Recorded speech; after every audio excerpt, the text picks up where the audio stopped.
gonna work.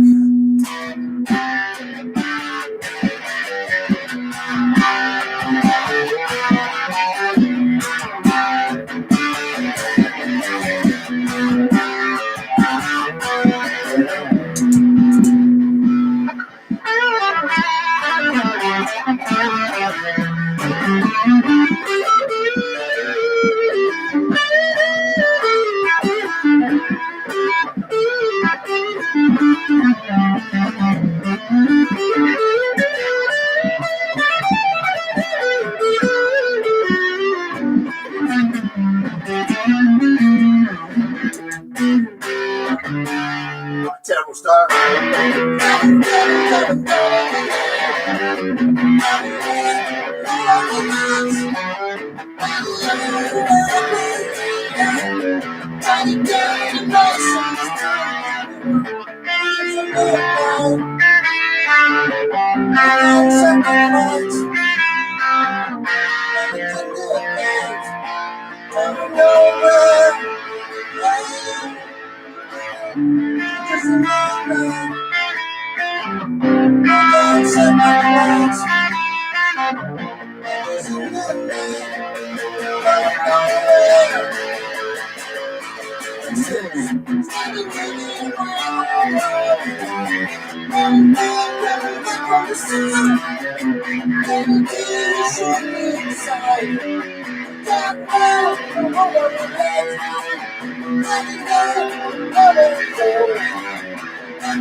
Hey YouTube, I have 5 people watching. That's more people than I know. So there we go. Yeah, I was asked to play "The Band's Played On" by Saxon, and the other day, and that's a bit hard to sing. Not that I'm particularly good at singing that one. Hey Daniel, hey Alan. Biff will be at your back door. Well, there you go. Yeah. So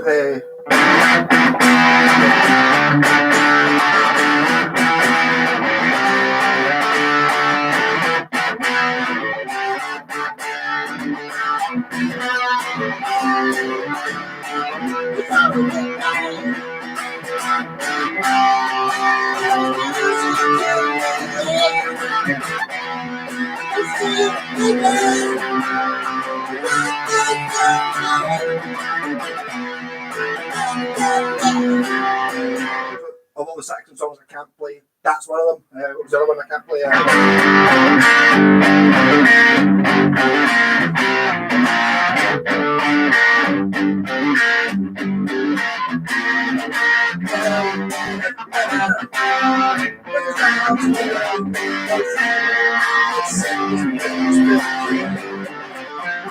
Yeah, because guys, they text us the other side of the world. It's not a phaser. There's something funny that goes on with the sound, and on the live streams, I noticed that. So I probably shouldn't be playing the guitar and more talking, which is a bit strange. But there you go. I do have a phaser. Put the phaser on, so it makes any difference. Maybe it'll cancel out. It'll sound like it's not phasing.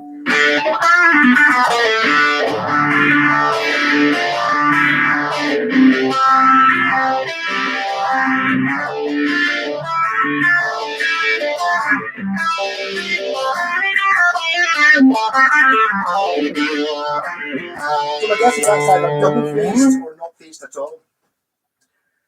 Hey, Electric Caveman. Yeah, this is my Washburn stage series, and it's blue. I'm playing this because if you look, it's exactly the same blue as the Washburn 4-Space, and it's exactly the same shape as the Washburn B28. So this is an A10. Favourite thing about these is they've got a triangular neck profile, which you can't see there, but it's like a Toblerone bar. And it's asymmetrical. Another one of those things that modern guitars... Oh, crack the bucky, I suppose I should. It's sitting there. Yeah, I should keep it going. I ended up pretty pissed at the end of last time. and then the screen locked up, and I came up. Hey, Sweden! Well, that's a new one. Europe are from Sweden, aren't they? From Sweden's in. I wish I could play. It's nice, but there's a couple of Europe songs I really liked. I've seen Europe a couple of times. One of those bands you go and see played in the ABC in Glasgow, and you just think, Europe, that'll be good. Go and see them. Not seen the Final Countdown live, but it'll be good. Obviously, that song's amazing. And they were all really good. They're actually very similar to Saxon. I kind of don't get the two of them mixed up, but it's a similar sort of gigging experience, as in you don't really need to know any of it. Winger as well fitted in with that. Maybe it's because they're playing at that size of venue. I think Winger were playing at the ABC too, but both the other two were at the ABC, and it's just like you go in. First song's going to be a rocking one with an amazing riff. Whether you know it or not doesn't really matter, and a lot of them, by the time the chorus comes round second time, you know the song. Brilliant. Yeah, yes, these are Washburn Power Sustain pickups from this era. According to the guy who designed this and the wings as well, they've got three sisters on the wall. I never name guitars. I have got an Ibanez called Lena because I bought it off the bass player in a band called My Dying Bride, whose name was Lena, and I thought it suited. The Falcon was the first one I got. Really, I mean, I smoke, right, which isn't, I'm not proud of that, but my golly, did that stink of like 70s house. It was really, really smelly. So my pal Wayne suggested, why don't you call it Nico for nicotine? So I did. Geez, Jeff, you're not late at all. I've only just started. I've only had like, look, I mean, it's like, the bucky meter's only just started. What was I talking about? Yes, so that one's called Nico. And then about 6 months later, I got the white one off the same guy. And because I was aware he had the two. So I called that one Nancy, after Nancy Wilson from Heart. Incidentally, there's a Howard Leese from Heart, has a signature model, one of these. It's pink, and it's got hearts on the fretboard. I totally want a pink one. It's amazing. It does an amazing, there's an amazing riff. I can't remember what the song goes like.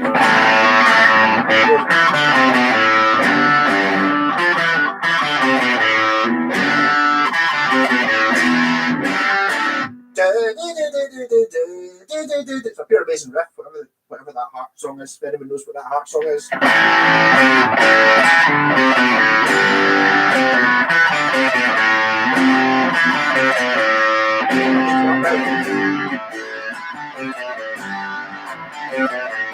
Something like that he plays on a guitar like this. And the third one I got from Denmark. So I thought, seeing as that's Nico and Nancy, I asked my pal from Denmark what the most common name for a girl that starts with an N was in Denmark, and he told me, and I can't remember what it was.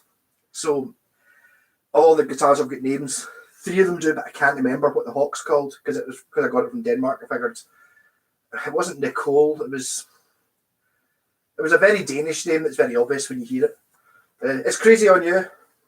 Yes, well found. I need to look that up. If you look up the video, there's a video for that, and Howard Leese is playing this, and it's great when you see your own guitar in a song, even if it's a song I wasn't really aware of. I know like Barracuda and stuff like that, and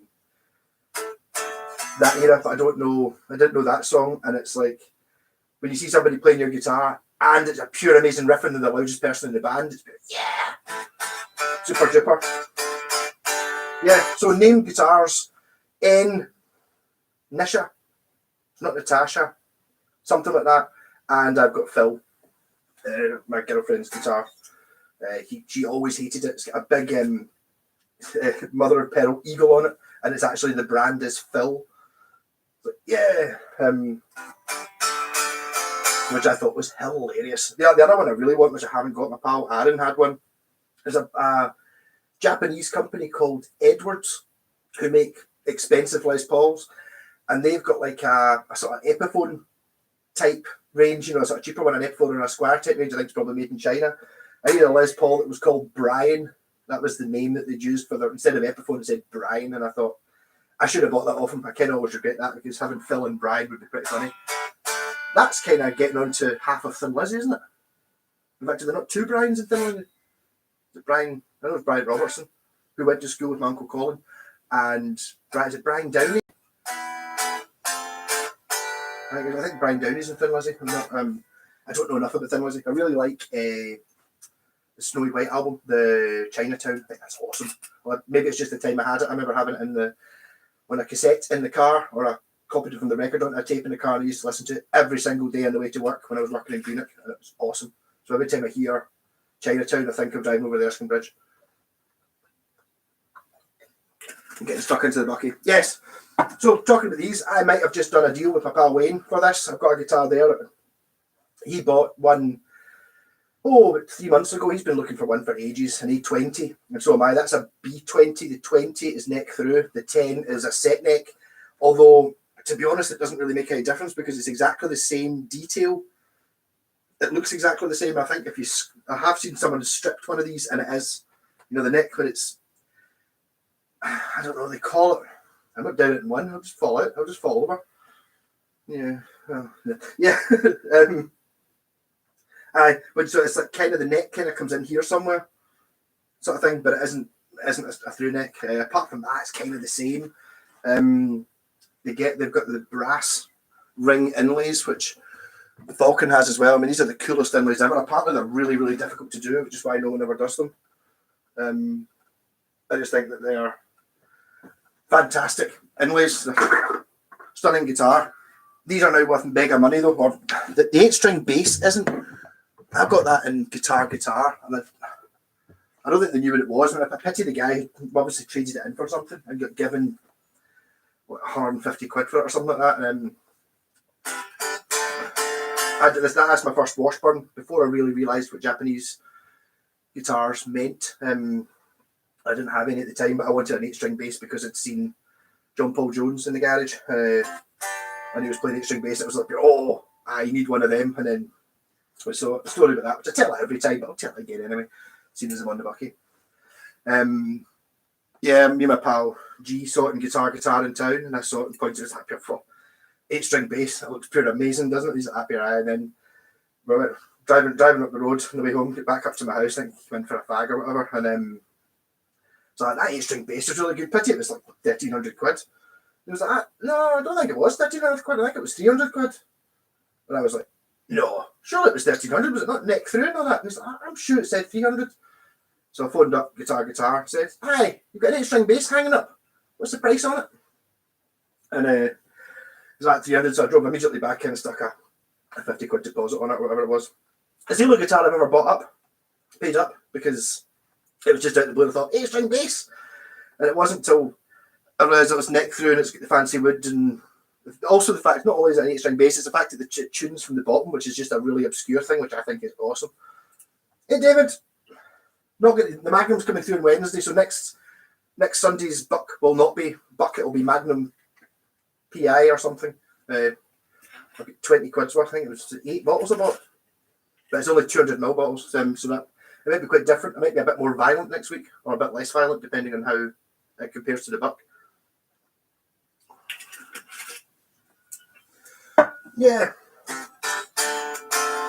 So these came out, and bad thing about these is the tuners are dead close together, so you can't use a string winder, and they're always broken there.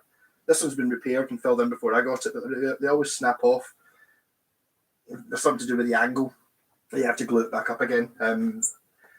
Triangular neck, got the Washburn power sustained pickups. As I was saying with the guy who designed these, he went to Goto and they said, what kind of pickups do you want? He said, I want the pickups that are in an Ibanez artist for the wings. And then they went, all right, okay, so they are Ibanez Super 70s, made by the same people, which are basically just copies of Super Distortions, apart from they've got 2-screw adjustments on, so you can tilt them like this. And also, if you get your Allen key out, they're metric poles, whereas DiMaggio Super Distortions are imperial. They sound exactly the same. So the 20 has push-pull coil splits on it as well. This one doesn't, but not really bothered me. Same bridge. I think the 20 comes with a brass nut as well, and possibly no, it doesn't have a wooden truss rod cover. It's got a wooden backplate. That's wood, and so is that. Can't find a serial number on this guitar. which either means one of two things. Either it's one of the last Yamaki ones or it's one of the first Yamaki ones. There is a number on the back of this if you've got one of these, but it doesn't really, I don't know, it doesn't fit as a serial number. It's just like 5 numbers. There's always a number on the back of the cover on the back there because, well, not on this one because it's not natural, it doesn't matter, they painted it blue, but normally they stick like a wee 2 or 3 digit number on the back. So when they take the back cover off and paint it, they put the same one back on again because it's the same, so it's exactly the same shade of wood. It's pretty cool. It's stuff you just don't see anymore. I mean, the quality levels of these and this, to be honest, are just through the roof, really. These were reissued. I think there's actually some, I don't know, someone about an American one. There is an American one, but the American one was like mid-90s, I think. I've seen Michelangelo Battio. I don't know if you've ever seen him. He's the guy that can play like 2 guitars at the same time, one left-handed and one right-handed. He does. I think he's doing YouTube streaming just now because he's obviously not gigging because of the lockdowns and stuff like that. And I really like the guy's really funny. It's like he talks to his hand. He kind of goes, "What's that? No." And it's like kind of like. Mm-hmm. So he's a little bit, but seems to be a lovely guy. I find actually quite entertaining watching him. He doesn't drink bucky on live streams. Yeah. So I was talking about the stage series. I'm just doing my video live. Ask me something if anyone wants to talk about. Got well a rabbit on about the stage series. So the stage series originally, so originally there was only the 10 and the 20. So basically the same, apart from the 20 is through neck. Possibly got an ebony fingerboard, got those fancy ring markers and push pull pots. Not that different. And then a couple of years later, 1983, I think they came out with the A5, which is, I've actually got one upstairs. It's a bolt-on neck one.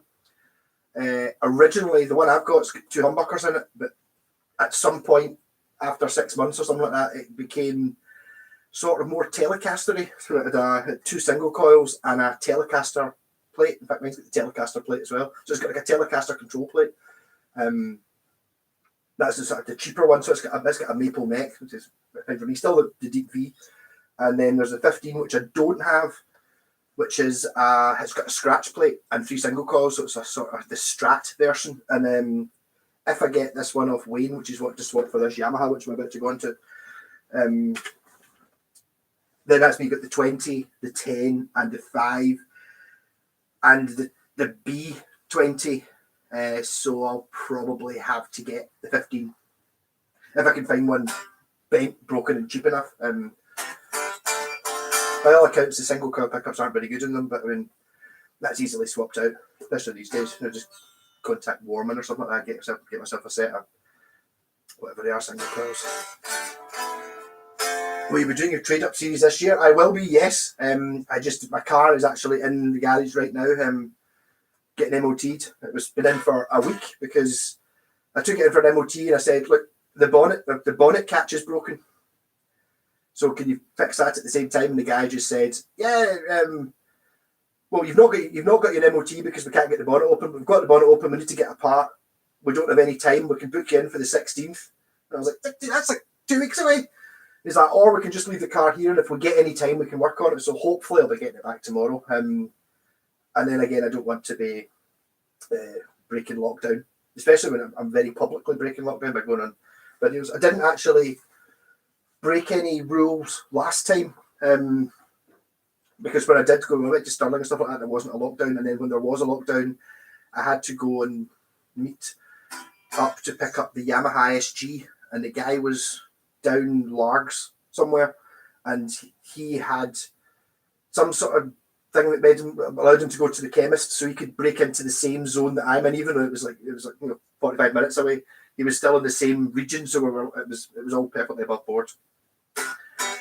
Maybe I trade up on amps. See, the thing is about amps is I don't know anything about amps. It's I've got my wee. Basically, the best amp in the world is that Softtech, and I never found anything that I liked even remotely as close to that Softtech ever until I was round at my pal's Jim house, and he'd bought my pal Jim's house, and he'd bought a Laney LC15, and I was totally blown away with it because it sounded like the Sovtek. And then about a year or two later, somebody came up with a trade for an LC15, and it turned out it wasn't an LC15, it was a VC15, which is basically the same as the LC, apart from it's got more knobs. I think it's got 2 channels. It's made in England as opposed to made in China, and it's got an effects loop, stuff like that. It looks more expensive. It's a much more expensive amp, but of all the amps, I still quite fancy getting one. I missed one not last year, the year before, for 40 quid on Facebook Marketplace. I was just being greedy. Basically, I wanted it so I could have that one and the LC next to it and see what the difference was. That one's got a Jensen speaker in it as well, but I'm not using the speaker. I use the 3x12 cab because I've got it. So no, I won't be doing amps. I've got plenty of. I've got too many amps. Well, I'm kind of trying to justify them. I've got that one for playing in the house, which I've also gigged with, so it's fine for gigging, 15 watts. I've got that one for mega rocking, which is really slightly too big for playing in the house. 60 watt. I've got this, which I can't ever sell because when I was 17, 18 in my first band, I wanted a 6-foot high bass amp. That's my 6-foot high bass amp. It's the best sounding amp in the universe. And then I used to have a wee bass amp sitting there, and I saw this one, and it was really, really cheap on Facebook Marketplace. And I thought, I'll just buy that. It's a Marshall. It'll be better than the wee Stag one I had. And it wasn't until I went to see it and realised it was that size. It's basically just a smaller version of that. All the knobs in the same order. I think the only difference is that one's got a switch that turns on and off the graphic EQ. Apart from that, all the knobs are the same in the same order. It's like a sort of couple of years later budget version of that, 150 watt, and that's 400.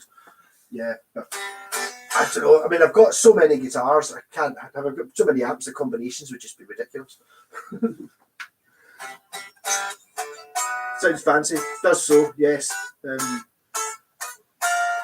That blue bass, a Fender bass, and it's not a Fender bass. I don't actually. I do own a Fender bass. I've got a. It's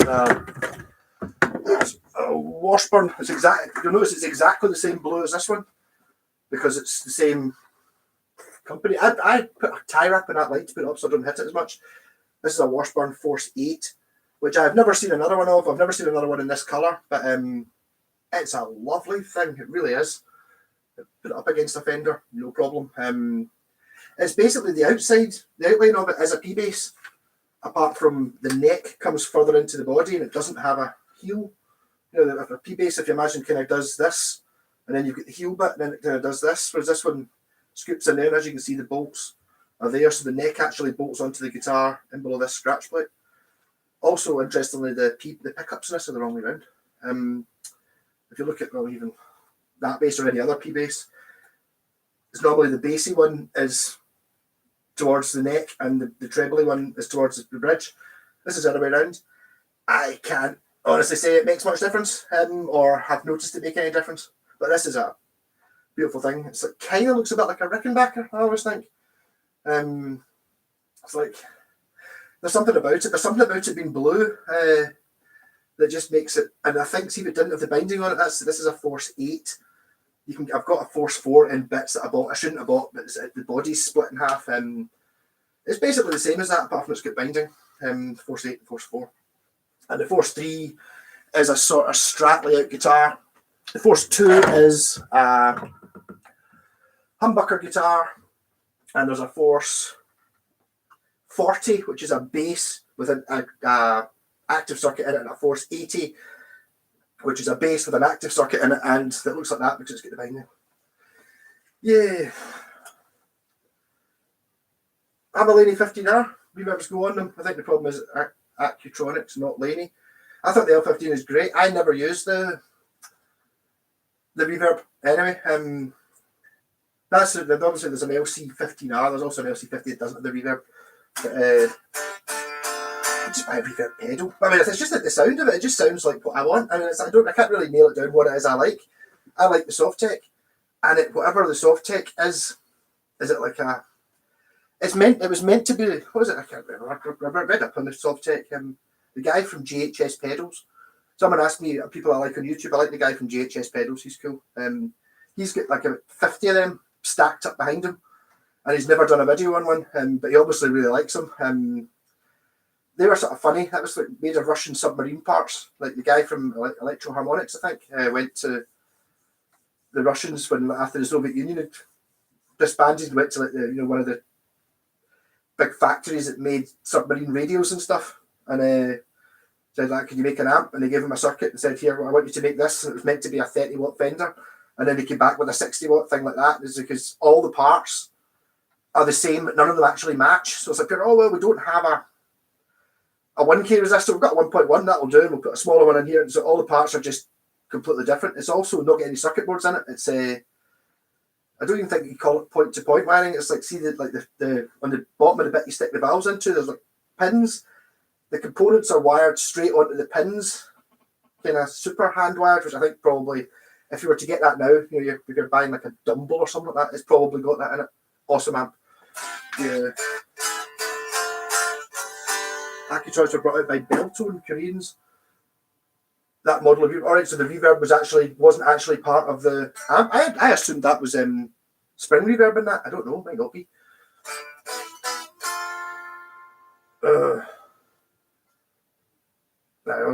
Actually, brilliant. I'm actually getting I've got a backlog of questions. Yes, possibly. Possibly the reverb isn't a spring. I just assumed it was, but it could be like a digital chip or something like that. Don't know. Our pedal steel guitars are no-go. My pal's got an awesome one, a Gaiatone one, which I should be getting. If it wasn't for the COVID thing, I would have it because he wants me to revamp it. It's just a bit rusty, and I think the switches are all. It just needs a good doing over. It's like a double neck thing. I've never really understood slide. I can't do it, and maybe when I was starting playing the guitar, a lot of my pals played slides, and I don't know. I don't know if I really like the sound of slide that much. It'd be a nice option if I could just do it anyway. But it's one of those things that to actually do it, I'd have to spend some time on it. And it's like, I did a wee go when I got my resonator. And I played it slide for a wee bit. But I don't know. And it's like I bought a mandolin and I couldn't be bothered learning it. It's like I can do bass and I can do guitar. And I quite like sort of things in the middle or odd things like the 8-string bass, which is basically just a bass that you play a bit differently. And the baritone guitar, which is somewhere in the middle in the Fender 6. But when you get to like small, I mean, I've got a ukulele there and I can't learn. I think I'm too old to learn now. Really annoying. But the first Green Day that comes to mind, I don't even know.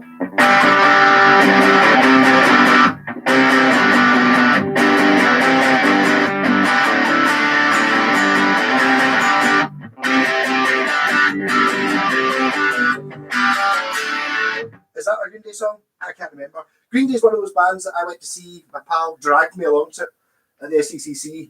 Green Day, okay, I know like 3 songs. I know Basket Case and When September Ends and whatever the American Idiot one was. That might be American Idiot. And it was like, okay, shut up, I'll go with you, right? So candy bottle of bucky before we went. And I didn't know 3 Green Day songs. I knew about 20 and it was awesome. It was a fantastic gig. If you ever get a chance to go and see Green Day and you don't absolutely hate them, it'll be fantastic. It's like at any time in the gig, there's only 3 of them. I think they might have had an extra rhythm guitarist to stood at the back, but at any one time, one of them was over there and one of them was over there, and they would swap over. So you were always, and they were just like so much fun. Awesome, great band to see live. And it's like, if you do go and see Green Day at something like that, you will understand why everyone loves them, and it's like they deserve it. It's like kind of, there's no arguments. You don't go and see them and go, oh, they're rubbish. I don't see what anyone says about it. You go and see them and you go, yeah, total performance. What a show.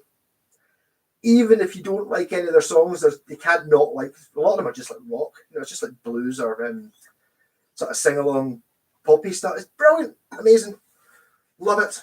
Oh, Yui Suamoa. Oh, Momoko. Someone's noticed the Baby Metal posters. I was actually thinking I've seen Baby Metal 4 times, and I've seen 4 different lineups. So I saw them, the SECC or the Hydro, supporting the Chili Peppers when you was still there, and then Download the following year when they had the Muscle Metal Girls, and then I saw them in London like 2 days after Glastonbury with Rio, and then Riho, and then I saw them in the Barras, which was the last gig I was at, which is in that poster there with Momoko, and Momoko's awesome. Yeah. So, Sue's the queen, obviously. Mo's totally awesome, and Yui is unfortunately not in it anymore. But See, to be honest, if you think about it, when I look back at it, you didn't seem happy. I mean, maybe that's just me thinking about it. I had a bottle of bucky in the queue on the way in. Yeah. Yeah, Spring Reverb Mini Transformers fail. Possibly, yes. Maybe it doesn't fail if you never use it. So maybe mine just sits there and it will fail if I use it for a couple of hours, but I generally turn the reverb on and go, yeah, I like it, then turn it off again. I need to learn. Like Australia, so it's like 8:30 in the morning. You get up at 8:30 in the morning watching some idiot drinking bucky. It's like, when do Australians, do they drink more than Scottish people? The stereotype does. Maybe not bucky though. The last Green Day show in Lithuania was 20 years ago. And they were my favourite band since I was 5. I'm older than you because I kind of remember. Well, do you remember? Maybe I don't remember it coming out. I remember Dookie, that album, and Basket Case, obviously, because it was awesome. That was probably before I played the guitar anyway. Maybe I was like, I don't know, when's that? 92 or 3 or something like that. So I'd be like 14 or 15 when that came out. Yeah, what's not to like, really? I did get a wee bit annoyed with Basket Case because I used to have was it a Game Boy Advance I had? It was Dave Mira BMX, and it had some real songs in it, and it was like maybe a 25-second or a 30-second loop of Basket Case that would play when you're playing for half an hour, so it would just be like verse and chorus, like the first verse and the first chorus for half an hour while you're playing this game, so it did get a bit annoying, but I still like it. 10:30, and that must that's a girl in Sweden, or sorry for saying Albin. I don't know whether that's a girl or a guy's name. Sorry if I offended you either way around there. Yeah, so you'll be 2 hours ahead. Yeah, good stuff. Hold on. I'm enjoying my bucky. I've been on for half an hour and I'm not really. I keep thinking of Gurtan the bucky. I'm not really. I want to see some projects I've been working on then. Well, this is what I was doing today, which is why my nose is blocked and my eyes are stinging.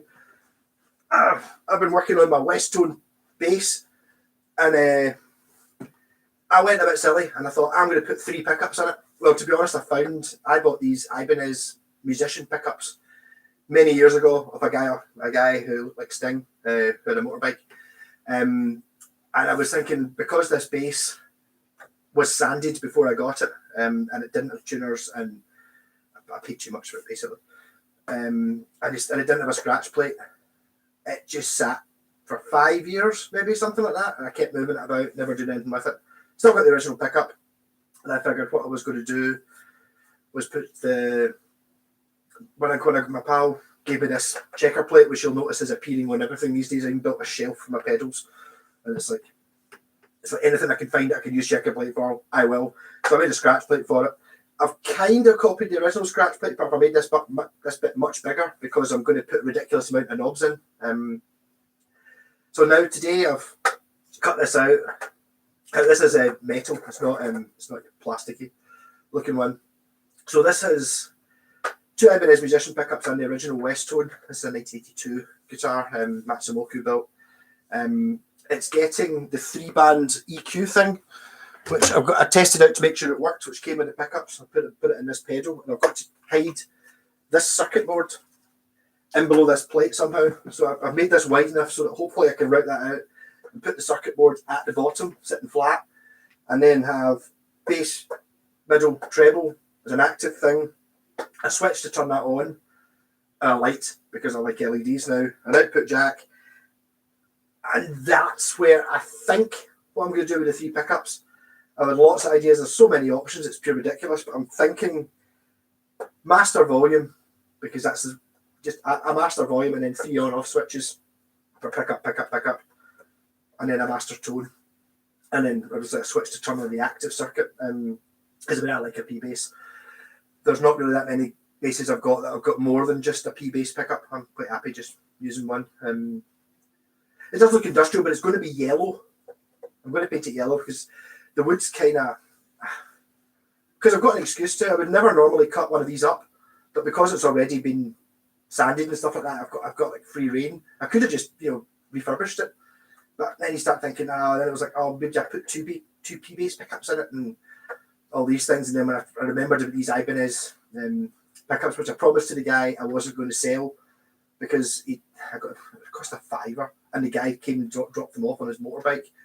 And I just said to him, but he didn't ask me to. I was like, these are for me.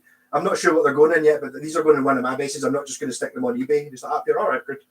So because I said that, I'm a man of my word when I can. So I figured that. And these have been sitting in a box for more than 5 years. School tomorrow. Look on. I'll be on for another 15 minutes. I don't know. I normally try to make it an hour. Last time it cut out at 55 minutes. But rock on. Thanks for joining in, man. Awesome. Yeah, so that's this. And over the next week, I will be putting in lots of knobs, painting it yellow. Maybe somebody suggested I put a white scratch. I paint the aluminium white. It's like I was going to paint it black. The white might look quite good, and paint headstock yellow as well. So not really decided exactly what I'm doing with that. Yeah, so I'll move on to, this is one of the, when I say expensive, it's one of the most high-end guitars I've probably got. This is a Yamaha Session 2, Japanese-only model. And it is what it says. It's a session player's guitar, like a proper pro level. If you're ever into Yamahas, you'll know that Yamahas are awesome. And the first number you get in a Yamaha tells you how much it costs. So like a 112 is like 100 and something quid, and a 312 is like 300 and something quid. This is an 820, and the second two numbers tell you how many humbuckers and how many single coils. So a 312 is 300 quid. It's got one humbucker and two single coils, so it'll be like an HSS. Or a 321 will be two humbuckers and one single coil. So this is a 20, which is two humbuckers and no single coils. Yeah, look, it's got this cool place for putting the output jack, which I think was pretty cool. This thing didn't necessarily be in tune. It's been sitting through next door for a while.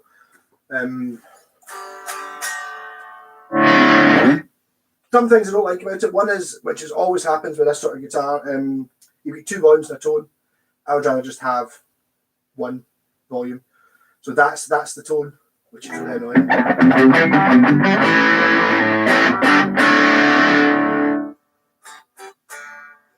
You British bad. Don't say I'm British, I'm Scottish, alright?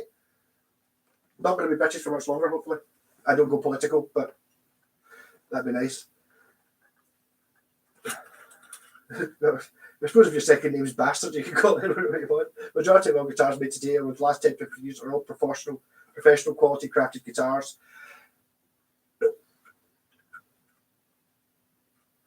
I'll just argue with that.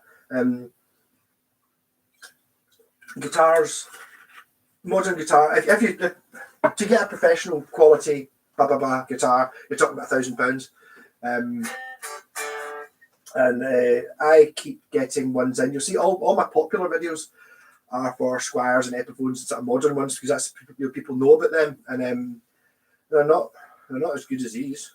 I mean, none of them. You put that up against a £1,500 American P bass. Go. You don't get string basses. Put that up against any Les Paul, any one of them. Even the cheaper one is. They're a different range, and it's like I do have my guitars here. That's a 90s SG Gibson, and that's a Fender 90s Strat. So they're kind of so that you know that I do know what a Gibson and a Fender are like, because I do own them. That's why I bought them. Well, I bought the Gibson before I knew what I was talking about. But I mean, in some ways, yes, you can't really buy. I think what you're really trying to say is back. If you go back. What have I done? If you go back, maybe 20 years, you used to be able to buy guitars that didn't work at all, and they weren't that cheap. Tuners and pickups and stuff like that, you could get really, really bad tuners and pickups, whereas nowadays, you can pick up decent tuners for like a £5, so there's not really any point in putting bad tuners on a guitar, because they're not having to make them themselves. That wasn't the case in the 80s and the 90s. They would have to try and make the tuners and that themselves.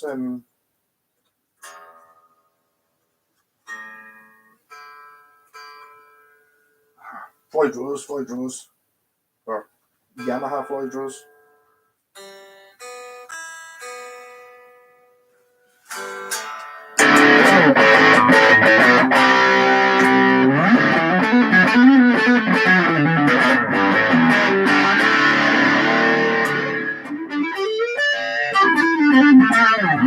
Yes, I've never really got on with this guitar that much. I think it kind of looks a bit like an Ibanez S series, but if you ever played an Ibanez S series, as soon as you pick this up, you go, it's nothing like an Ibanez S series, because S series is this shape, but really thin and really light. This thing weighs a total ton. Total premium everything, basically. It does have issues with the pickups. The kind of the black covering's wearing off them, and the pickup rings, the gold is worn off them, and it's really annoying that this pickup ring, it's obviously the original ones because they've got two weirdly spaced screws on it, so they have to be original. And this one's black where the gold's worn off, and this one's white where the gold's worn off, which really annoys me. I mean, check that bridge, pretty ridiculous. And also, if you look in the back, it's kind of like it's totally over-engineered. Very good. This is a super joint playability system, which my first guitar had. Basically, just a different kind of neck joint.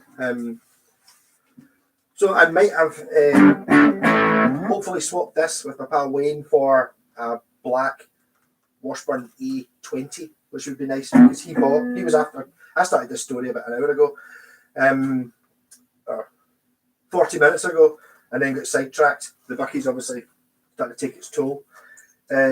He was after an A20 for ages, and I was kind of going, well, I want an A20 as well. So the two of us were sort of fighting to try and find one, and he found one relatively local to him, like half an hour's drive away. It was a black one, and so I bought it. And I was thinking, yes, now that he's got an A20, when I find one, I'm not going to be fighting with him for it. And then like a month ago, or maybe just before Christmas, he found another one that was local as well, and it's the same colour.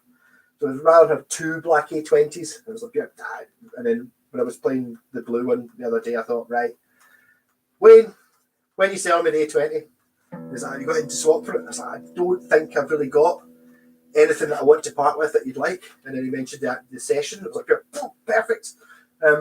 Because it's amazing. I love showing it off, but there's just something about it. It's not mad enough for me. It's too much like a Super Strat. It's 1986, so it's kind of maybe just before Super Strats came out properly.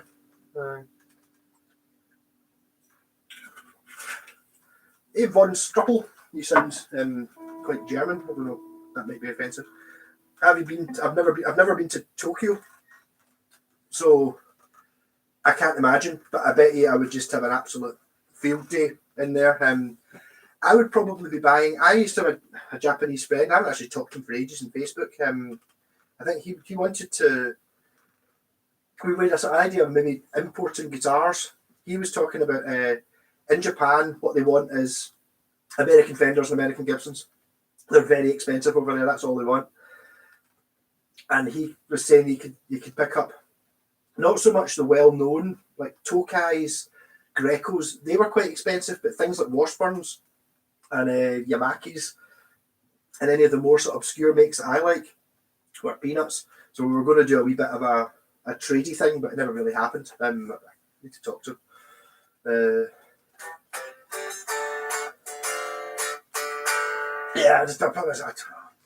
I need to have tons of money to go to Japan. I mean, I go to China, but that's because my girlfriend's there, so I don't have to pay any rent or anything like that. Which is in Taiwan now, so I'm going to Taiwan as soon as this thing is over. Thanks, Emmett, if you're watching. Daniel, do I still have my Ibanez 5-string bass? I do. That's my 5-string bass. The reason I've got a 5-string bass is just in case I ever need a 5-string bass. It's like not that I'm ever really going to. I painted it like it's yellow and black stripes. So that's a really good bass. I've never seen another one since then. Actually, it was like they only made it for 2 years. It's I think it might be a B75 or something like that, and they made it for in 2000 or something, and then in 2001 Geos came out, so it became a GB 75 or whatever it is. So mine's a Geo one, but I just sanded off it, but it said Geo. But they only made it for 2 years. 1 year as an Ibanez and 1 year as a Geo, because that was when Geos became a thing. And it's really pretty good. The pickups in it were wrong though. It was like a total for a modern guitar. It was quite bad. It had like just jazz bass pickups in it, but they weren't wide enough to pick up the 5 strings. They were just normal 4-string pickups. So both the low B and the high E, D, G, B, E, A, D, the high G were half the volume of the 3 middle strings. So I went onto Warman's site and bought 5-string big Music Man type pickups, put 2 of them in it, and it's absolutely thunderous. I actually used that the first time I was in the band with the Black Sabbath band to try and get rather than down tuning. And I've actually played it live with an 11-piece, a 13-piece brass band and Jesse Ray.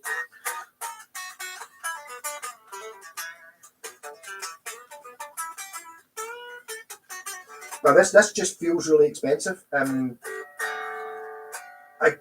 I had another one of these which I sold to my pal Ivor actually, but it was the SE series.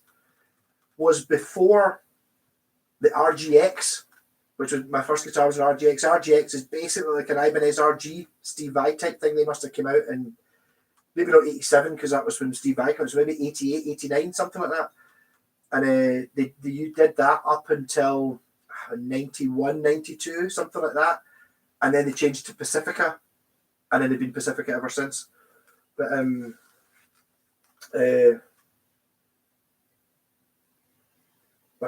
someone's asked me about Chinese guitar parts, and it's totally thrown me what I was talking about.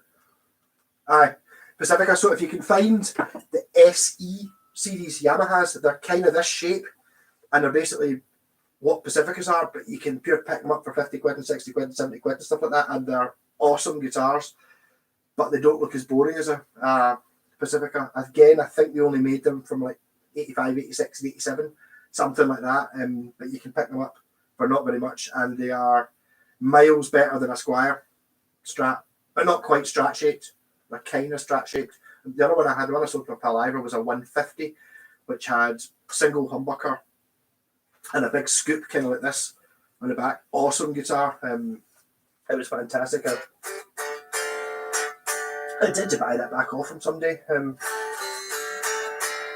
just that was when I really wanted a 1 pickup guitar, and then in the following 3 weeks after I bought that, I ended up with 3 or 4 1 pickup guitars. So I kind of didn't need that one, and because it wasn't Japanese, it kind of didn't fit into my thingy, but my collection.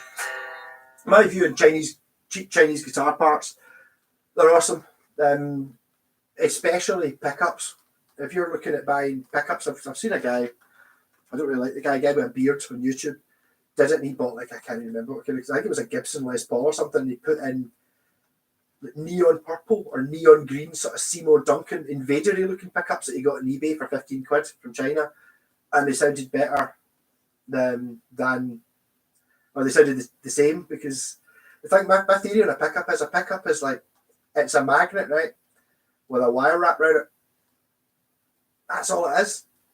So it's not that difficult to just copy a Gibson pickup or to get, ballpark. Like, I really want to get a pickup that's like an Invader. Well, you use Nico, whatever it is, magnet, and then you wrap this grade of wire around it 10,000 times, and you've just kind of got it. Maybe not exactly right, but you get 99% of the way there. And I think the difference in price between like doing that and just making it as cheap as possible is like 50p. So do you want to make a pickup for 2 quid that's really good, or do you make one for 150 that's rubbish? And it's like, there's no point. There's no point in making the cheap ones anymore. So basically, when you buy cheap pickups from China, they're awesome. Especially see the hot rails you get. They're only like, I don't know what they are now with fantastic Brexit, but they're like, I was picking up for like 5.50, 6 quid for like like a Strat sized, a single coil sized humbucker, and they sound amazing. It's like 6 quid, and you could just. That's what I'm talking about, going in and upgrading. Sticking it into a Mexican or a Fender Stratocaster, and it's like, it is a humbucker. And you're like, well, I think that there's a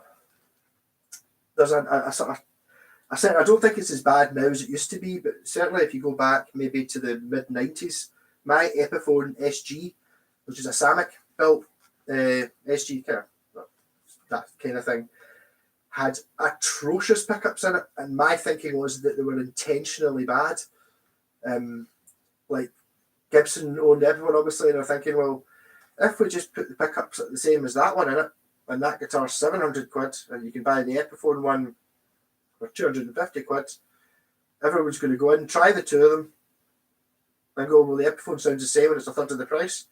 I'll buy the Epiphone. So I think they intentionally put really bad pickups in it. I think Squier did that. I don't think they do it quite as much these days, because these days they've worked out how to economise on the wood. The wood that they're made of is pure horrible. I mean, you can argue it doesn't really make that much difference what wood it's made out of. I mean, I've got guitars sitting there made of pine and stuff like that, but I mean, modern guitars, the chap who said there, it's like the last 10 to 15 years, all the wood you get now is rubbish compared to what you got. Even if you go back to something like that, well, this is a premium one. Even if you go back to, you know, sort of mid-range or cheaper guitars, rosewood was much easier to get, as was maple, and all these things were easier to get, and people didn't really care. Whereas now it's pure, you know, you start thinking, oh, we can shave a couple of quid off this guitar, and it's, if you're buying a guitar that's like 150 quid or 200 quid, that guitar came out the factory for 30 quid. So saving £1 on buying cheaper wood is a big deal. So that's how they do it. I know this because I've been to China and I know how much guitars cost over there, and that's kind of the sort of markup you're looking at. You're looking at sort of maybe 30-40 quid is how much you can buy from the factory. Like if you're buying one, you can buy like an equivalent of a £250, what we get as a £250 guitar, for 30 or 40 quid. And that's when you're buying one. So I mean, what are Squier or whoever paying when they're buying 1,000 of them? You know, they're paying half that. So not that I'm saying they're bad, but yeah. Hey Jeff, I bought a pair of gold-plated PAF replacements from Hong Kong, cost me £20 a pair. Amazing. Yes, I think there's probably a point where you get cheap, but I mean, as I said, it's not that difficult to copy them. I've put Chinese pickups in expensive guitars before, and they're fine. I mean, even I'd say that now the modern Epiphone pickups don't really need upgrading because they're actually pretty good.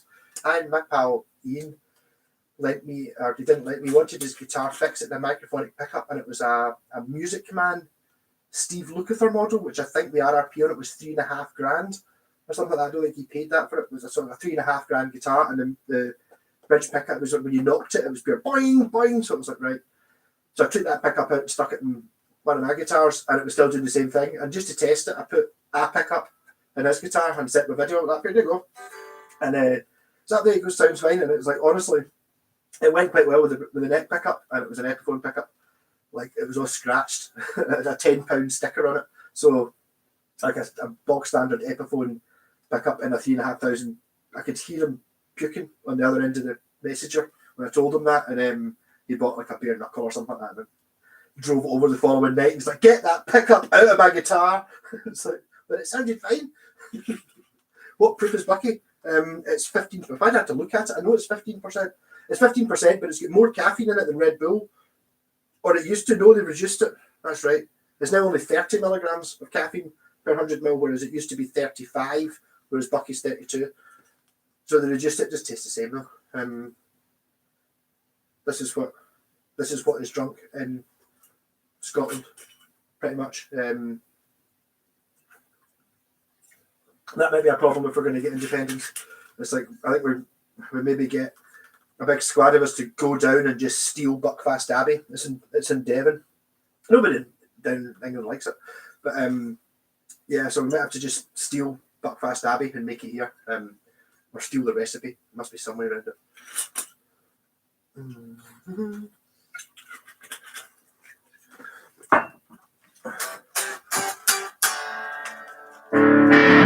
Can't get used to having the volume, because this is the bridge volume. I just want one volume. That was that pistol part.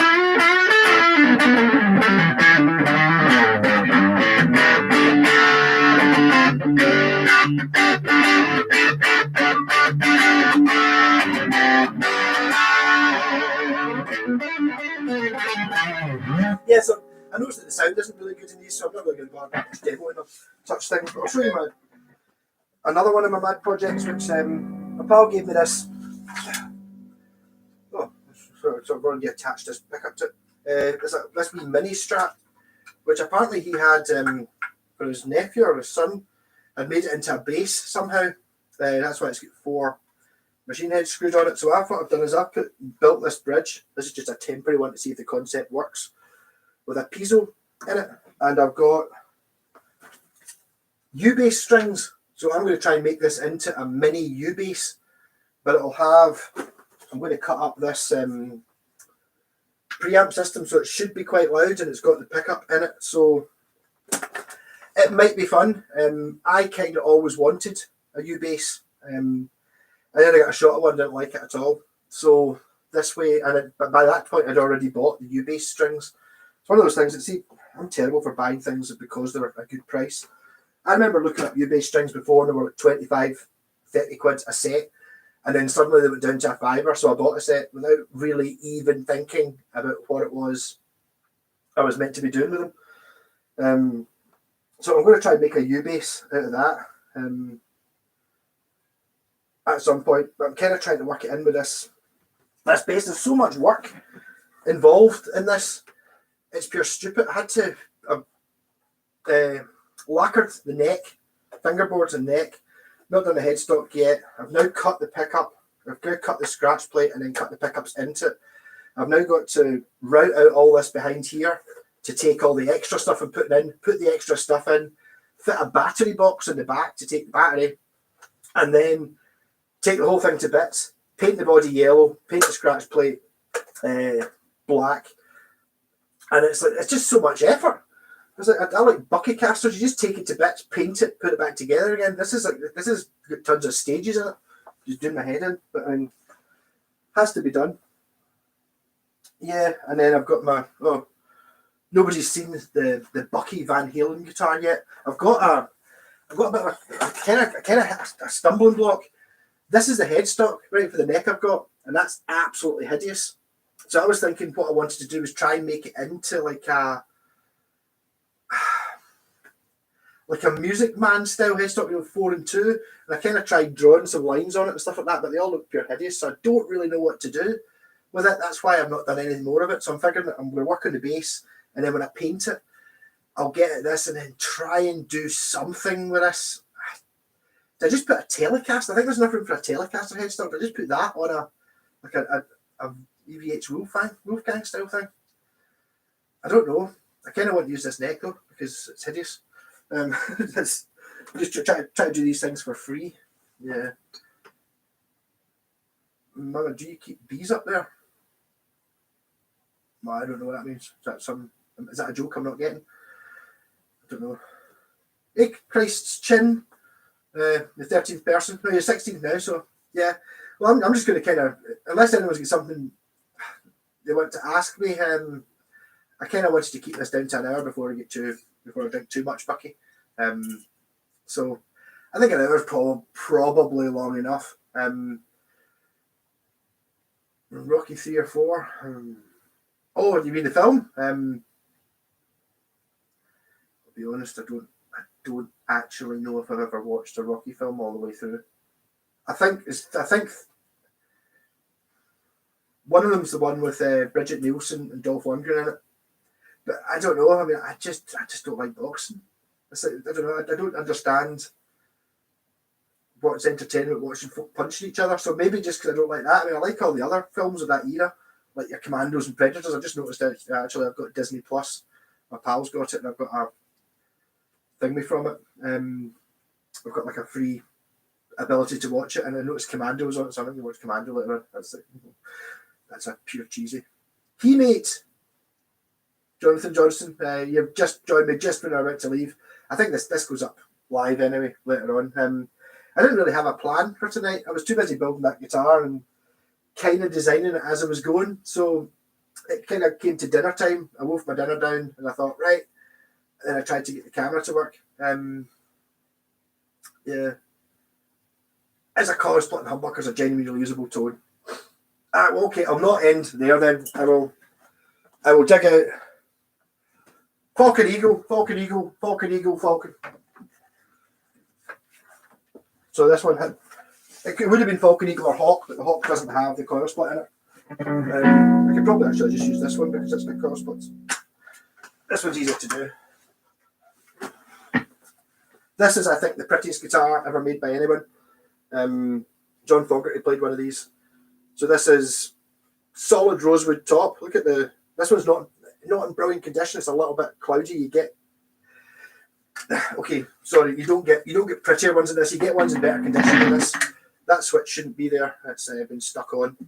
Ebony fingerboard, 5-piece neck through, brass nut, brass inlays, brass bridge with a clamp on it, through strung, push pull pots, wooden back cover that matches the grain on the body.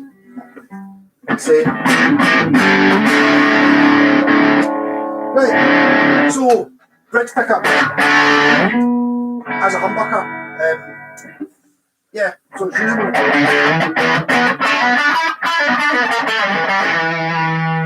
Single coil.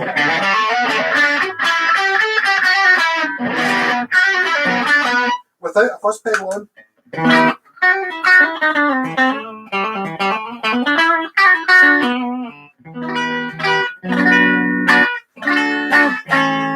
them both in the single coil in the middle position.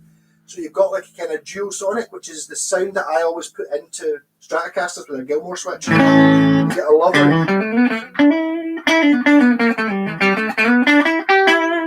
as opposed to if you're in humbucker.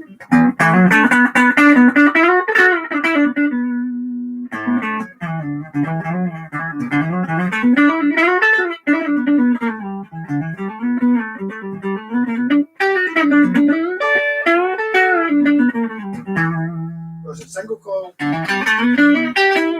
So the answer is yes. If I have, not every guitar, most of the guitars I sell, if it's got humbuckers, I put coil splits in it. It just gives you another option, especially if you put it on push pull pots. It means you can just you can ignore it. It's just an option if you need it. But especially if you're like me messing about with the loop pedal, or you fancy playing clean, a split humbucker sounds better for clean in my ears than a humbucker does clean on any guitar.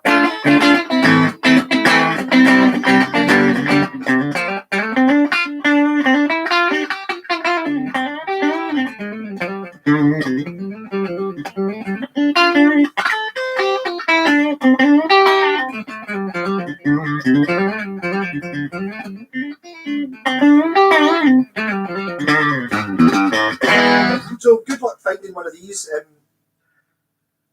No, they're not the perfect guitar, I'll be honest. It's a little bit neck heavy.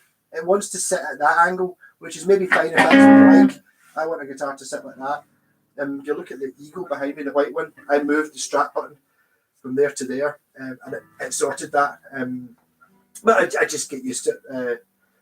And also the high fret access, even though it's got this scoop on the back, it's kind of more for looks than it is for actually really efficiently.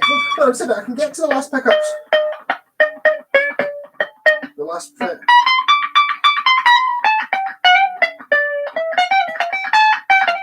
But I'm not using the scoop at all doing that, so it's kind of, nobody has fingers long enough to actually, that's my hand in the scoop.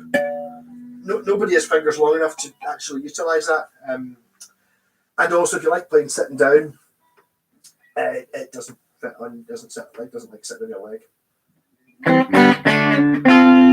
But apart from that, I would put this up against any Les Paul. Well, maybe I've never played a real 1958 one. Maybe it's better, but certainly no modern ones I've ever tried. And even that even includes one I tried in Guitar. My pal Aaron was looking at it, and it was $8,000. It was a 58 or 59 reissue, and it was not as good a guitar as these. But these are now going up in price. You now start seeing them over $1,000, and people are buying them, and it's like, which they should.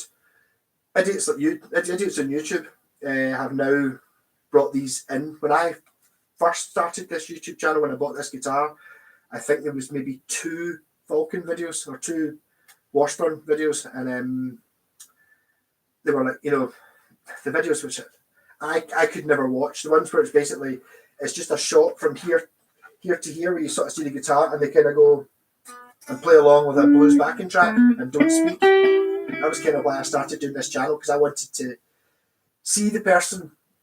They say someone who says hello, maybe not talk as much as I did. That didn't really work, and I just ended up doing that. But so you can actually see somebody, and also all my videos are recorded on a mic that's there through that amp. I'm not processing it.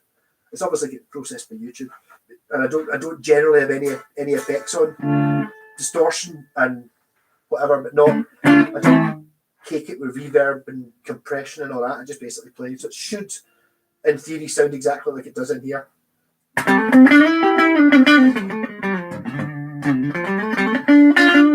Blues tunes seem to go on for 3 hours at least. Yeah, I could maybe do that as a challenge one week. I'll just try and play the blues for 3 hours. I don't really like listening to the blues very much. I do appreciate that's probably what I play, like, because like Black Sabbath are blues, and but it's like, see, when it's actual blues, I don't have a big tolerance for that. I don't really find it very exciting, although it's really easy to play.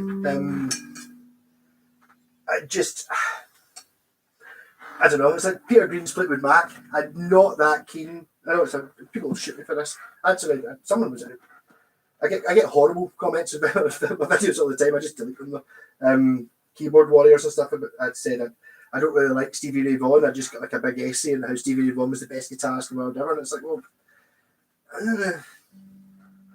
I don't really like it. Not saying that there's nothing wrong with liking it. That's totally fine. It's like, maybe it's your favourite guitarist. That's totally fine. I don't really. My favourite guitarists is like Tony Iommi and John Fogerty. Really, don't know if they're particularly well regarded as being the best in the world. I mean, I just think they are. Yeah, I'd love to hear your recommendation of what to look for when buying an acoustic. I wish I knew more about acoustics. I mean, I've failed basically, but I tried. I think it was a video before Christmas. I decided I was going to look out the 2 Washburn acoustics I had. I bought a pile of strings, basically, good cheap strings for acoustics. I thought, I'll dig out my acoustics, and I'm going to consciously actually force myself to play acoustic. And I kind of failed. I don't really know anything about acoustics. The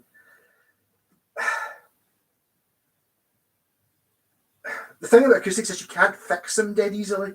Mind you, there's an element of not being able to, like, see when like the neck's knackered on your cheapy strap or something, you can shim it and you can put a new neck on it and you can bend it and you can put new pickups in it and you can sort the bridge and put another bridge in it and stuff like that. Whereas an acoustic's not working, it's kind of like you're getting into trying to steam the neck straight and all these things, and if you've got a bow in it, so it's like,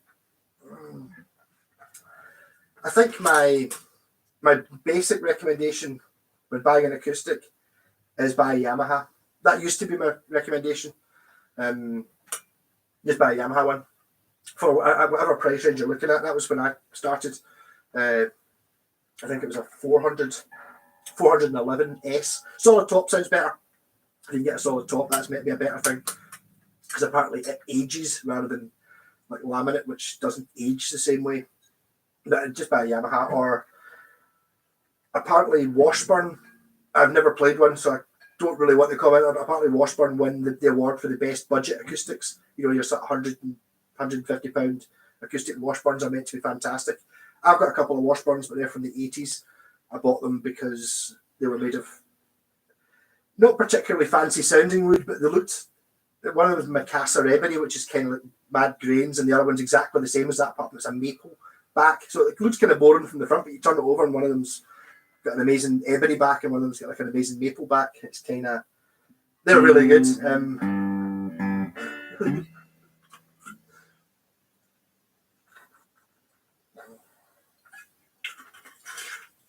Like nothing wrong with Tony Iommi, sir. No, I think for me it was like, that was Black Sabbath were my band, my pals, and that liked. We're going back to when would this be, around about the start of Britpop, I suppose. I remember Nirvana when I was like, I don't know, 14 or something like that. So when I started being cool, I was into Nirvana, and then I heard the Stones, and it was like, what is that? You know, Paint It Black, Jumping Jack, no, not Jumping Jack Flash, Paint It Black, Ruby Tuesday, all this stuff. And I bought the tape, Hot Rocks, and I was totally blown away. And I couldn't understand how people were listening to modern music at the time when you could just listen to the Stones instead. They hadn't heard it. It's like, how can you listen to that? Or I'm not going to say Oasis, but you know what I mean, that album when you don't know these Stones albums, which are, and when I heard Black Sabbath, nobody else liked it apart from me. I never really understood why. Since then, I've realised that everybody likes Black Sabbath. They kind of secretly like them. A Vanson 57 humbucker. Have you tried? You've tried nearly everything. Not tried a van. Yes, I've had a Vanson pickup, but I can't remember what Vanson pickup it was or what it was like. I've definitely had a Vanson pickup in something at some point. Whether it was mine or whether I was just fixing it, I'm not sure.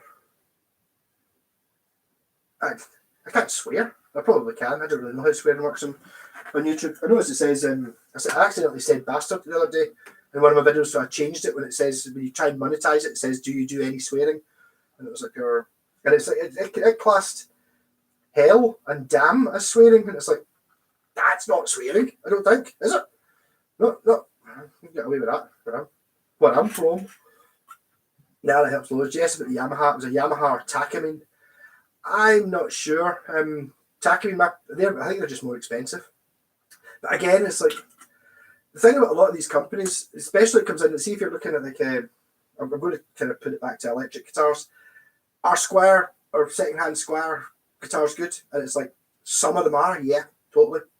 Some of them are pure shocking though. It depends what year it is. Whereas Yamaha, because they were made in different factories for different price points, you know, so there could be virtually nothing in common with a 1995 Squire Strat and a 2000 Squire Strat. Nothing apart from the fact it says, apart from it's the same colour and it says Squire on it. Everything else is totally different.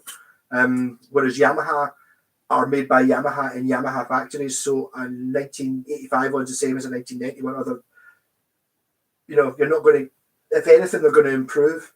They're not going to, you don't get these jumps in quality. So Yamaha are kind of solid from anything from, I don't know, whenever they started. I mean, I think you'll find that like there's ones called, the acoustics called red labels, which are like hundreds and hundreds and hundreds of pounds. I don't think they were at the time, but people pure desire them. So if you're talking about anything from the sort of 90s on or something like that,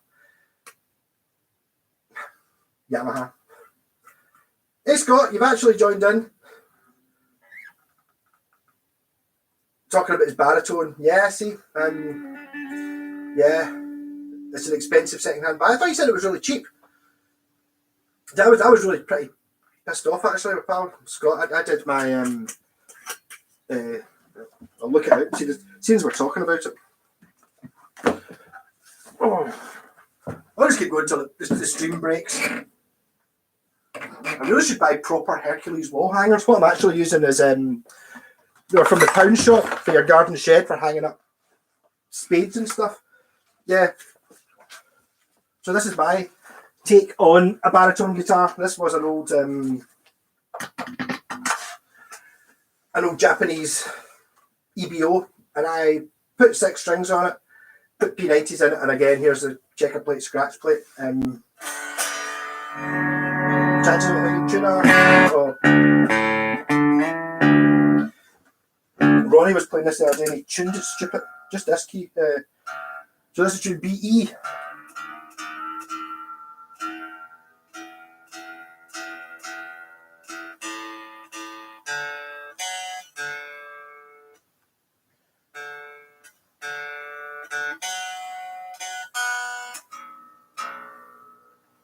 I've not actually tried this through my new fuzz pedal yet, so I'm just using that as an excuse.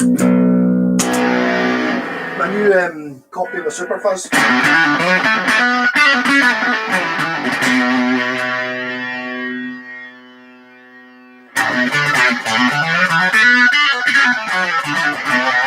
Yeah, Scott's just got in for, I think he's setting up a Squire baritone with P90s in it. I can't remember what scale he said it was. I think he said it was 30. Yeah, his one's tuned A to A. This one's B to B. I think that's probably a damn noisy pedal. Yeah. I think that's kind of a string thing. So mine's lower.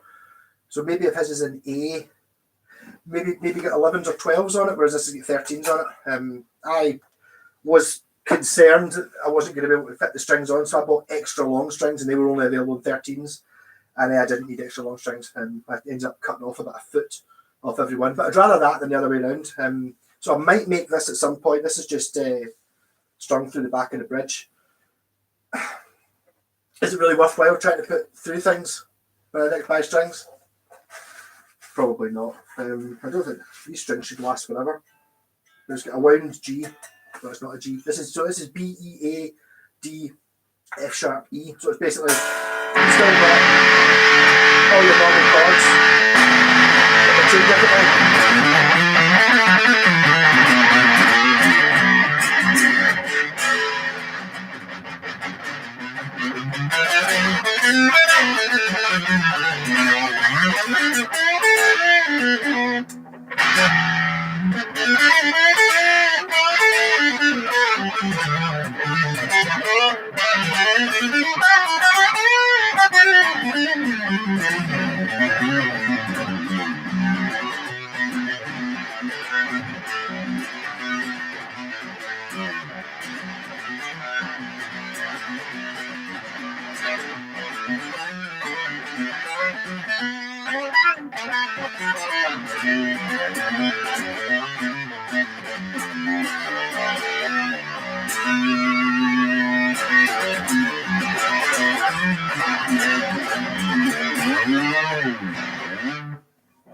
£750 for a Squire. These things happen. It's like, I can't imagine that, but I mean, possibly. As I was saying, I was pretty cheesed off when Scott showed me the Squire baritone with P90s in it, because I thought I'd invented the P90 baritone guitar. I didn't really think I'd invented it, but I hadn't seen that one before, so I thought I had it. Black Sabbath. Well, see what the competition's like. And maybe have a look and see what songs it is they're playing. Because the thing about Black Sabbath, I'm a massive Sabbath fan, and I love the first. I'm going to say, is it 8 albums? The first 8 albums. I mean, okay, Never Say Die's a little bit patchy, but all the other ones, every song, I love them all. When I joined the band, I think I didn't even bother rehearsing anything. I joined that band just from. It was I haven't been in a band for like 10 years. I've played with Jesse Ray, so apart from playing with Jesse Ray with my pals, maybe 15 years since the last time I was in a band. And then I saw this advert on Facebook Marketplace. It was like looking for a geezer butler, and it was like, I'm not really that into tribute bands, but of all the bands, Sabbath, and it's like I can pretty much play probably all of the Sabbath stuff. So I sent them a video I'd done a couple of years before me playing a Hard Road, saying up here I am in there, and then I got to up here. Yes, we've booked the studio from 12 till 6 on whatever Sunday it was. You've got to come in. We're doing do slots. It's like, can you come in between like 2 and 3? So I think they had like 6 folk coming in, and then it kind of gradually went down. And when I actually came into Sunday, I was the only one, and I think the drummer just kind of went, that's the guy there. But I was kind of in before it even started, just for having the right haircut and knowing it all. And it's like, it's just any songs you want to learn, and it was like, that's cool. So the thing was, I could play pretty much every song as long as he told me which key it was in, because I wasn't sure whether I was playing the right key. And then on the bass, and then all the song perfect. It got to the solo, and it was like, right. So I was kind of playing harmony solos along with the guitar, because I'd never really listened to what the bass is doing behind the solos. There's a lot of Sabbath where it's kind of like the bass is just kind of like going.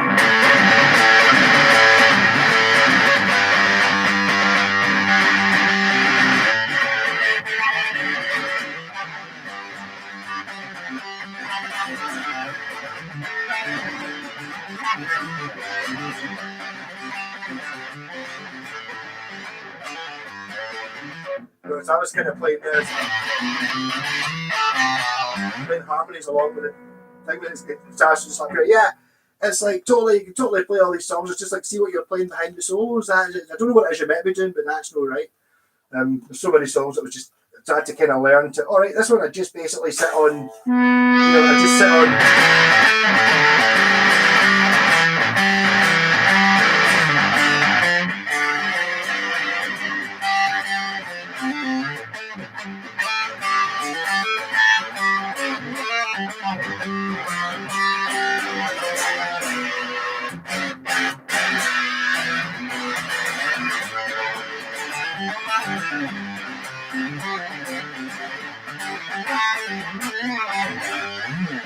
Yeah, so I don't see what it is to play because I just want to play all Black Sabbath.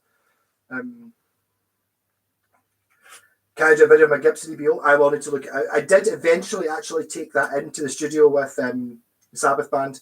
I kind of held back on it. I've still never taken the Shektrin because I kind of don't want them to go, oh, just use that one. Because obviously anyone's going to be blown away by 1968 Gibson. Sounded really weird. It's a really weird sound. Actually not very different from this, to be, if I'm totally honest, apart from this now 6 strings. I got this. Great fun.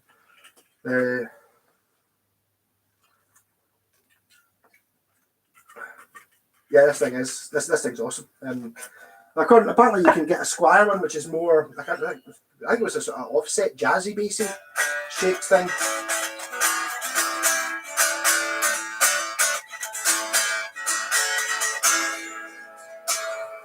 In scale. Same as this. I did buy specific flat wounds, not tried flat wounds yet. I'll be honest, I don't see myself buying more strings for this until these ones don't play anymore. I'm really, really mean, really stingy, and if I will not change the strings on a guitar unless the old ones are knackered. So I'll maybe try them in a couple of years' time. I don't know how long these strings will last. Only 2 of them are plain strings, so. Hey, damn it. Yes, I know the sound's awful when I'm doing the live stream. It does that. I did that last week. I'm using the same mic. Everything looks alright. It must compress it or something like that. So, also, I'm not playing this. I'm playing through a fuzz pedal. So half the fuzz is already there.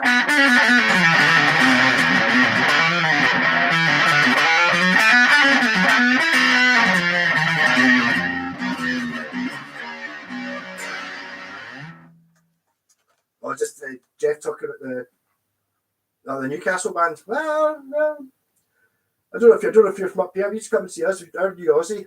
I say new Aussie. He's been in the band for like a year and a half now. We managed to do 1 gig, and the first gig's always really bad. So we had like 5 gigs lined up, and we did 1 gig when the lockdown hit. Our new Aussie is Aussie. It's quite spooky. And obviously I'm the best Geezer Butler bass player in the world. The drummer's amazing as well. So's a guitarist. I've never heard anyone do the drums the way Rob can play the drums. He can do it proper. And Geezer Butler's not really a bass player. Neither am I. I learnt playing Black Sabbath songs, so it's kind of... Yeah, no, interesting.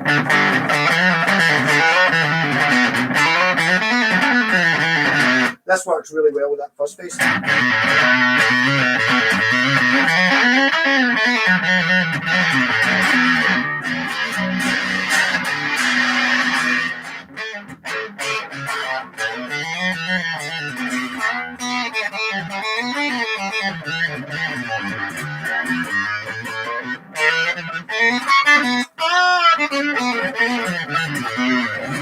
I'm actually kind of tempted to convert, if I can get myself another cheap Epiphone EBO, maybe convert it into one of these, maybe put it out for selling. I did get a cheap EBO and I painted it black and white stripes to play the Geezer Butler one, because Geezer Butler played one of the Never Say Die video. It wasn't an EBO, it was what's the guy's name? Not Joe D. John Birch, handmade EBO shaped Les Paul with black and white stripes on it. I was got too many guitars. I don't get a chance to play them all the time. Really, now that I haven't actually played this since I got the 2 fuzz pedals, but I'm absolutely going to be spending all day tomorrow.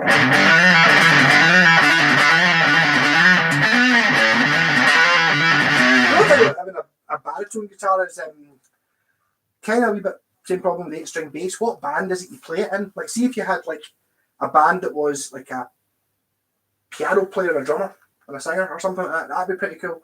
But if you've already got a guitarist, you're kind of stepping all over his feet using the baritone, or if you've got a bass player, you're kind of stepping all over his feet using the baritone. So what I think you'd end up with is playing this, and then the bass player having to tune down, which is kind of what's happened with the Sabbath bands I'm in now.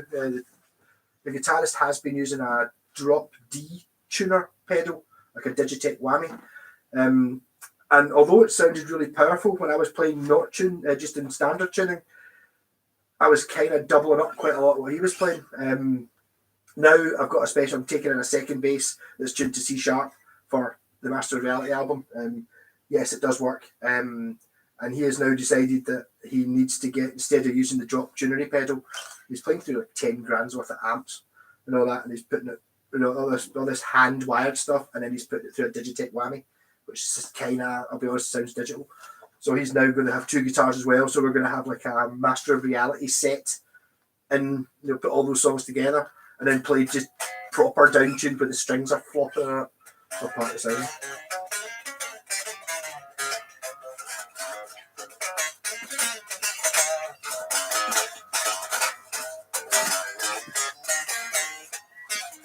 Yeah, so that's me, an hour and a half. I went on for half an hour after I said I was going to stop doing it. 17 of you watching, that's brilliant. I mean, I've played gigs to far less than 17 people, let's be honest here. Rock on everywhere. I've no idea what I'm doing this week. I'll probably have that bass working, and some guitars. But again, the guitars coming in to get fixed. Can't remember. I'm sure I'll think of something. Rock on, everyone. Stay safe, and thanks. Love you all. Cheers. And I'm not going to be able to press this button. Nope, didn't think so. Yeah, nearly. There we go. Cheers, man. And again, end.